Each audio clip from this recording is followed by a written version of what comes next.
Hey guys, my name is Elijah, and in this tutorial I will show you how you can simply share a board in Trello. So this is actually pretty simple. First step you'll have to do is to open up the board that you want to share. So in my case it is this board too. Now click on this big white button, share.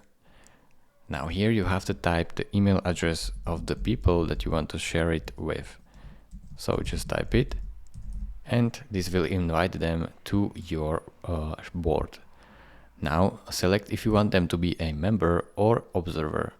Member can edit the contents of your board and observer can only see it.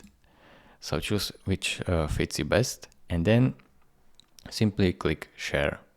You can also give it a join request if you want, or create a link to share this board with. Click share and send the message. So it is really this simple. Thank you for watching. If this video was helpful to you, consider subscribing and liking this video, and I will see you in the next tutorial. Bye bye.